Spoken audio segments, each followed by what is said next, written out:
Hallo meine Freunde, hola Madridistas, was ist hier los? Kaum bin ich einen Tag nicht da und schon denken sich die Bayern, wir zerstören die komplette Club-WM und verlieren 1:0 gegen Benfica Lissabon. Warum zerstören sie damit die Club-WM? Weil sie jetzt auch auf der rechten Seite des Turnierbaums sind, wo jetzt schon Paris Saint-Germain und Bayern sind.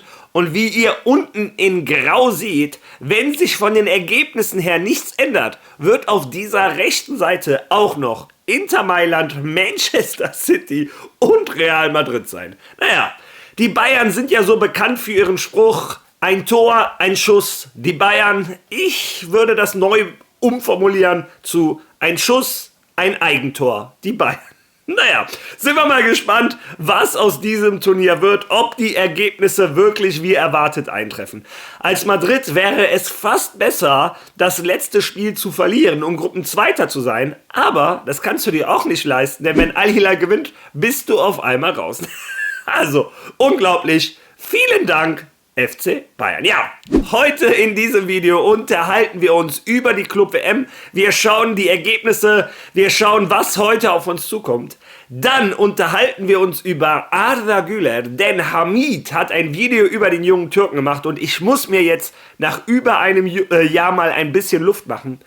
Dann ist ein anderes Video, eine andere Perspektive erschienen vom 2:0 von Real Madrid gegen Pachuca. Und diese Perspektive untermauert meine Argumentation von vorgestern, als ich gesagt habe, der junge Türke ist vielleicht nicht der schnellste auf den Beinen, aber definitiv hier einer der schnellsten Fußballer dieses Planeten. Ja, in diesem Zusammenhang unterhalten wir uns dann auch über Dean Housen, denn der hat den kompletten Vorstand von Real Madrid und auch sehr viele Fans komplett überrascht mit seinen ersten Spielen bei Real Madrid. Der bricht jetzt schon Rekorde bei der Club-WM. Und zu guter Letzt auch ein Thema, was nicht so schön ist, denn die neuen Bilder von Kylian Mbappé sind erschienen.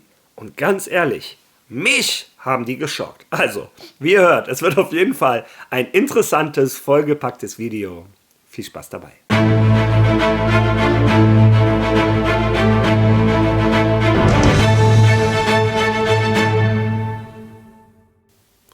Als ich vor knapp über einem Jahr auf meinem Kanal angefangen habe mit Arda Gülers Road to Wembley, war ich der Verrückte. Ich hatte keine Ahnung vom Fußball. Arda Güler war zu schmächtig, zu langsam, hatte nicht die Qualität für Real Madrid. Ich würde das nur machen für Klicks. Ich wäre verrückt und ich wäre genauso verblendet wie die Türken in meiner Community etc. Ja, und inzwischen schauen wir uns mal ein Video an, was Hamid gemacht hat.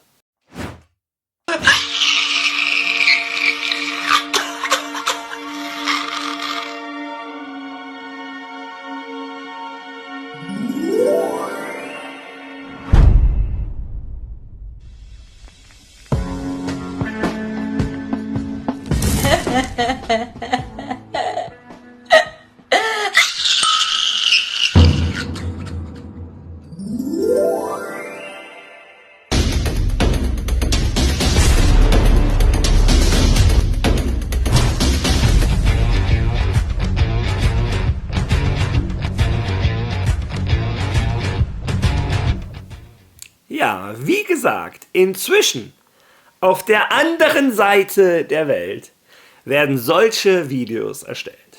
Die Madridistas auf der ganzen Welt erkennen langsam aber sicher, was ich schon vor einem Jahr gesagt habe. Wie wichtig dieser Junge für Real Madrid ist. Und ich bin kein Türke. Mir ist es auch relativ egal, welche Nationalität Arda Güler hat. Ich lüge euch jetzt nicht an, dass mir seine Videos Klicks bringen. Natürlich freut mich das auch.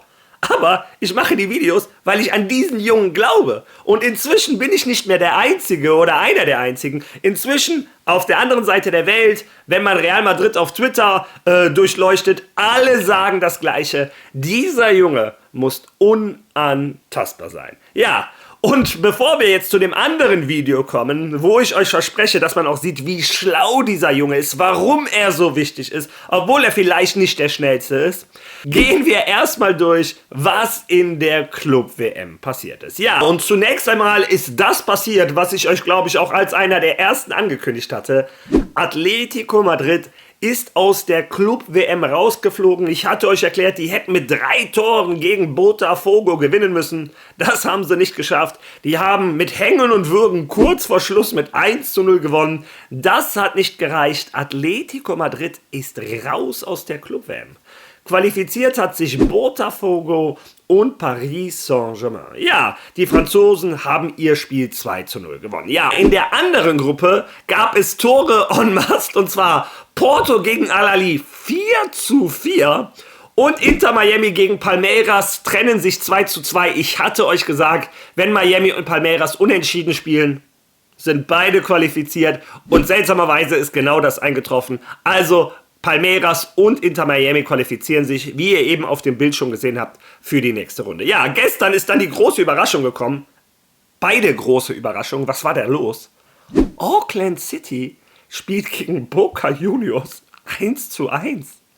Wisst ihr noch, als ich euch gesagt habe, so eine Mannschaft wie Auckland City, vielleicht in 10 Jahren schaffen die einmal eine Überraschung. Ja, nicht 10 Jahre, vielleicht innerhalb von 3 Wochen. Denn sie schaffen es gegen Boca Juniors 1:1 zu spielen. Ich sag wieder das Gleiche. Die Wetthäuser der gesamten Welt haben sich gestern in die Hände geklatscht. Unter anderem, weil auch Benfica Lissabon gegen die Bayern mit 1:0 gewonnen hat. Man hätte denken können, ja, die Bayern waren schon qualifiziert, aber nein. Die Bayern haben am Ende Vollgas gegeben, haben ihre beste Elf eingewechselt, weil die wollten auch nicht auf die rechte Seite des Turnierbaums. Jetzt haben wir alle den Salat. Ja, und dann gestern um 3 Uhr nachts hat noch Esperance gegen Chelsea mit 3:0 verloren. Chelsea hat sich den zweiten Tabellenplatz gesichert. Flamengo mit einem 1:1 gegen LA haben den ersten Platz festgehalten. Sie hatten vorher gegen Chelsea gewonnen. Ja, das waren die Ergebnisse, während ich nicht da war. Und heute geht die Club-WM auch weiter. Heute spielt Borussia Dortmund gegen Ulsan und Sundown gegen Fluminense. Die Südafrikaner können sich theoretisch auch noch qualifizieren, denn zurzeit ist Fluminense Tabellenerster, Dortmund Tabellenzweiter, beide mit 4 Punkten und Sundown mit 3 Punkten knapp dahinter. Sind wir mal gespannt, was da passiert. Und was ich gerne sehen würde, aber es ist unmöglich, um 3 Uhr morgens, Inter Mailand gegen River Plate. Der Champions League Finalist gegen Franco Mastantuono und gleichzeitig Urawa Reds gegen Monterrey. Und da ist die Tabelle auch verdammt spannend, denn River Plate und Inter Tabellenerste mit 4 Punkten jeweils. Aber Monterrey mit 2 Punkten spielen gegen Urawa Reds und könnten mit einem Sieg auf 5 Punkte kommen. Ja, also es ist auch noch spannend. Schauen, wer sich da qualifiziert. Ja, das war die Aktualität der Club-WM. Wie gesagt, gestern ein Tag der großen Überraschungen. Ja, was keine Überraschung für euch sein sollte, ist, dass jetzt die Kategorie Zuschauerkommentar kommt. Und da habe ich mir einen besonderen ausgesucht, der sehr gut zu den Themen passt, die gleich kommen. Und zwar hat der liebe Kara Kartal geschrieben: Ich muss wirklich sagen, am meisten hat mir Gonzalo und Huijsen gefallen. Besonders Huijsen, als er alleine gegen 2 war, total ruhig geblieben und mitgelaufen, Körpertäuschung hingelegt. Das war einfach so geil verteidigt. Andere wären stur in Richtung Gegner gelaufen und hätten den anderen komplett freigelassen. Er hat den Winkel zum Tor verkleinert für den Gegenspieler mit Ballbesitz, hat aber trotzdem die Distanz gehalten, falls er passt, dass er noch die Chance hat, ranzukommen. Einfach Hut ab. Ich will noch etwas zu der Thematik Arda und Geschwindigkeit beitragen. Arda hat den Vorteil, dass er das Spiel lesen kann und bereits Spielzüge durchgeht im Kopf, bevor er den Ball hat. Das ist für seine zentrale Position weitaus wichtiger. Ja, also zunächst einmal kann ich beides unterschreiben. Ich weiß auch genau, welche Szene du meinst. Als Huijsen verteidigen musste, rechts war einer frei, ein Spieler lief auf ihn zu und er hat es perfekt gelöst. Wie du sagst, die Distanz zum Angreifer mitgegangen, auch mal die Körpertäuschung gemacht, dass der Stürmer nicht weiß, greift er mich an, muss ich abspielen, muss ich ins Dribbeln. Er hat den Passweg zugemacht, aber wenn der Stürmer anzieht, war Hausen trotzdem da. Genial verteidigt. Und das war nur eine von sehr vielen super Situationen, super Aktionen vom spanischen Innenverteidiger, der bei Real Madrid alle Erwartungen übertrifft. Und nicht nur meine, sondern wenn ich in den Kommentaren lese, auch eure und vor allem, was ein bisschen wichtiger noch ist, vom Vorstand von Real Madrid. Hören wir hierzu mal einen Artikel von La Cadena SER. Was bei Hausen auffällt, ist dann, dass er erst 20 Jahre alt ist und dass er das Trikot von Real Madrid getragen hat, dass das Wappen für andere sehr schwer wiegt und dass er mit einer unglaublichen Unbekümmertheit auftritt. Das heißt, er zeigt in der Elite genau die gleiche Identität wie in den Jugendmannschaften und hat sein Debüt in der Nationalmannschaft bei Spielen auf höchstem Niveau gegeben, in denen es um einen Titel ging. Jetzt hat er auch als Neuzugang zusammen mit Alexander Arnold für die Clubweltmeisterschaft debütiert und spielt bereits auf einem Niveau, das ihn zum unumstrittenen Stamminnenverteidiger von Real Madrid macht. Also ich glaube, jetzt wird man sehen, wer neben Hisense spielen wird. Denn wenn man sich heute die Daten anschaut, ist der Real Madrid-Spieler, der die meisten Pässe gespielt hat. Also es ist zum Beispiel nicht Tchouaméni, der zwischen Mittelfeld und Abwehr gewechselt hat, von dem ich schon dachte, dass er dort nicht spielen würde. Aber es wäre logischer gewesen, wenn er mehr beteiligt gewesen wäre. Oder Fede Valverde oder irgendein anderer Spieler, der am Spielaufbau beteiligt ist. Der Spieler des gesamten Turniers, nicht nur von Real Madrid, sondern des ganzen Turniers, der am häufigsten Linien durchbricht, indem er mit dem Ball am Fuß nach vorne geht, ist Hausen. Ja, dieser Junge bricht schon Rekorde bei der Club-WM. Als Innenverteidiger ist er der Spieler des gesamten Turniers, der am meisten Linien durchbricht. Genau das, was Real Madrid gesucht hat, gebraucht hat, einen spielstarken Innenverteidiger, einen Toni Kroos, der als Innenverteidiger spielt. Wie kann es sowas überhaupt im Fußball geben? Es werden jedes Jahr neue Wunder gespawnt und für mich ist Dean Howson eins davon. Es ist auch schon klar, die Frage ist nicht, wer in der Innenverteidigung von Real Madrid spielt. Die Frage ist, wer spielt an der Seite von Dean Howson? Dean Howson ist mit die wichtigste Säule von Xabi Alonso, um seinen Fußball zu spielen. Dieser sichere Spielaufbau, gepaart mit einem riesen Verteidiger, der im Kopfballspiel eine Wucht ist und wie wir eben gesehen haben, auch in den Abwehrmechanismen genau das Richtige macht. Man sieht, dass er bei Juventus Turin gelernt hat. Also 1A-Verteidiger und ein noch besserer Spielgestalter. Ein absoluter Gewinn für Real Madrid. Der Innenverteidiger der nächsten 10 Jahre, der Kapitän, der Anführer dieser Abwehrreihe wird sein Dean Howson. Naja, und jetzt kommen wir zum anderen Protagonisten deiner Nachricht, Arda Güler. Und da, wie gesagt, ist eine andere Perspektive des 2:0 gekommen, das Real Madrid geschossen hat gegen Pachucas. Und ich würde sagen, wir gehen diese Situation mal stückchenweise durch und ich erkläre euch meine Gedanken, warum man sieht, wie wichtig dieser Junge ist und wie clever er ist. Starten wir mal rein. Zunächst einmal nimmt Bellingham den Ball an, gut gemacht. Und jetzt auch mal ein Kompliment an Vinny. Es ist kein Zufall, dass Vinny da so alleine steht. Das muss er sich vorher erlaufen haben. Vinny geht genau dahin, wo Madrid immer wieder Spieler braucht, im Halbraum. Also das hat er schon mal gut gemacht. Dann achtet bitte bei der Annahme von Vinny an die Reaktion von Gonzalo. Gonzalo erkennt die Situation. Ihr seht jetzt, wie er sich wegdreht und schon in die Tiefe startet. Was macht er damit? Er schafft etwas mehr Platz für Vinny. Vinny hat eine Sekunde mehr Zeit, sich umzuschauen, wo ist der freie Mann, weil der Verteidiger weggezogen wurde. Und Vinny findet meiner Meinung nach eine super Lösung. Er spielt einen Seitenwechsel auf Trent Alexander-Arnold mit links, also Respekt dafür. Und jetzt halte ich mal kurz an, also Fede Valverde geht der Ball drüber. Und jetzt seht ihr Arda Güler. Ihr seht ihn neben der Nummer 29 von Pachucas. Und ich wette, die Nummer 29 ist nicht langsamer als Arda Güler. Oder formulieren wir es mal schöner, ist wahrscheinlich sogar etwas schneller. Ist ein Kopf größer, also sieht sehr fit aus. Ich vermute einfach mal, dass er sogar schneller als der junge Türke ist. Aber achtet jetzt mal darauf, wer zuerst die Spielsituation liest. Wer zuerst die Spielsituation erkennt. Während der 29er von Pachuca noch denkt, oh, ein Seitenwechsel, erkennt Arda Güler die Situation und startet in die Tiefe. Schaut es euch mal an. Zack, jetzt geht es los. Der Ball ist noch in der Luft. Jetzt Trent Alexander-Arnold. Da seine Qualität sieht man unter anderem auch bei diesem Ball. Ein Fran Garcia hätte diesen Ball erstmal angehalten, hätte sich hin und her geguckt, wer ist frei, ist irgendwo einer, der den Ball besser führen kann als ich und ich gebe den Ball zurück. Ein Trent Alexander-Arnold ist ein Baller, nimmt diesen Ball sofort, bringt ihn in die Gefahrenzone zu Gonzalo. Dass ein Gonzalo, wenn der Ball jetzt ankommt, warte mal, er spielt jetzt zu Gonzalo, dass ein Gonzalo jetzt hier frei steht, ist auch kein Zufall. Das hat er sich vorher, wir erinnern uns ganz am Anfang, er hat sich gedreht und ist in die Tiefe gelaufen. Er hat sich diesen Meter erarbeitet. Und jetzt vor allem achtet wieder einmal auf Arda Güler. Erstens, er ist inzwischen 1 Meter oder 2, 3 Meter sogar weg von der Nummer 29, die inzwischen beim Schiedsrichter steht.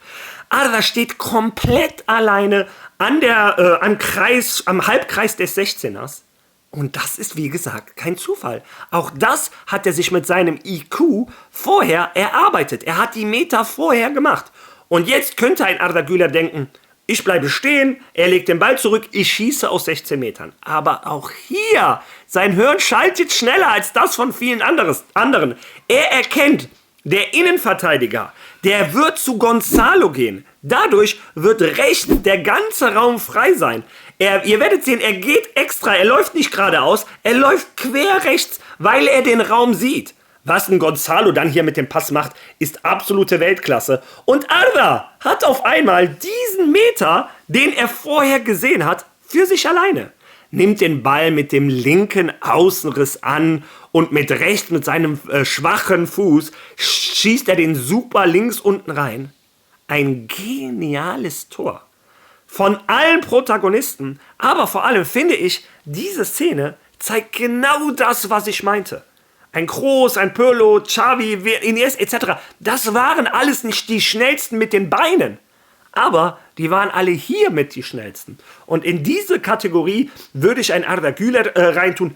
Ich sage jetzt nicht, der ist schon eine Legende wie Iniesta, um Himmels Willen. Hoffentlich sagen wir alle in 10 Jahren, dass der auf der gleichen Kategorie ist. Aber in die Kategorie Spieler, die hier sehr, sehr intelligent sind und das Spiel wesentlich schneller lesen als andere. Dazu hat er noch gottgegebene Talente, einen linken Fuß, den man kaum in der Welt des Fußballs schießt. Jeder Schuss von dem ist gefährlich. Sein erster Touch etc.